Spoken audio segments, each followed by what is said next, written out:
Welcome to this 12th video on our subject trigonometry, specifically focusing on the coordinates of the terminal point for multiples of pi over 3. Let's dive in. We begin with the unit circle, where the radius is 1. Since pi radians is 180 degrees, our core angle of interest is pi over 3, which equals 60 degrees. The goal is to find the coordinates where the 60-degree angle intersects the circle. We use the 30 by 60 by 90 triangle logic. The hypotenuse is always 1. The short leg x, opposite the 30-degree angle, is half the hypotenuse, in which 1/2 of 1 is 1/2. The long leg y, opposite 60-degree angle, is square root of 3 times the short leg, which is root 3 over 2. This establishes our base coordinates for the terminal point pi over 3 as 1/2 comma square root of 3 over 2. Here, x equals 1/2 and y equals root 3 over 2. Due to symmetry across the unit circle, the absolute values of the coordinates remain 1/2 and square root of 3 over 2 for all multiples of pi over 3. Only the signs change depending on the quadrant. Quadrant 1 is positive x and positive y. Quadrant 2 is negative x and positive y. Quadrant 3 is negative x and negative y. Quadrant 4 is positive x and negative y. Please memorize this as possible. While finding pi over 3 is simple geometry, locating large multiples like p of 55 pi over 3 or p of 83 pi over 3 requires a repeatable strategy, as drawing many rotations is inefficient.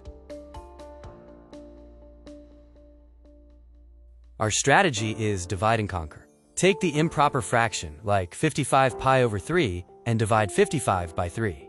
The whole integer part, 18, represents full rotations, and the remainder, 1, represents the step. We rewrite 55 pi over 3 as 18 pi plus pi over 3.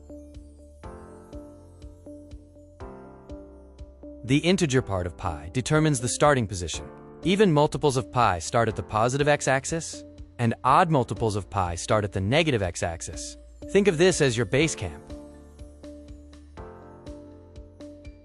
For example, 55 pi over 3 splits into 18 pi plus pi over 3. Since 18 pi is even, we start at the positive x-axis. We move counterclockwise by pi over 3, landing in quadrant 1, giving us the result 1/2 square root of 3 over 2.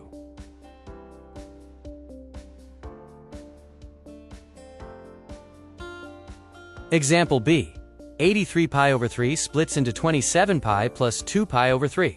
The 27 pi is odd, so we start at the negative x-axis. We move counterclockwise by 2 pi over 3, landing in quadrant 4. The coordinates have positive 1/2 and negative root 3 over 2. Example C involves negative rotations. P of negative 158 pi over 3, which splits into 52 pi over 3 plus 2 pi over 3.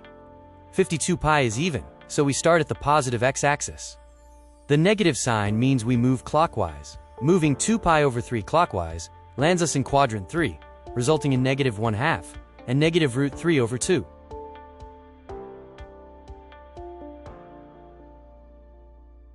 For example D, P of negative 190 pi over 3 splits into 63 pi plus pi over 3. 63 pi is odd, starting on the negative x-axis. The negative sign dictates a clockwise movement of the remainder pi over 3, landing in quadrant 2, which eventually giving the coordinates negative 1/2 and root 3 over 2.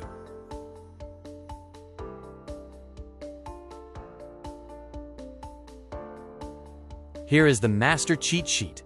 The magnitude is always 1/2 and square root of 3 over 2. The process involves 4 steps.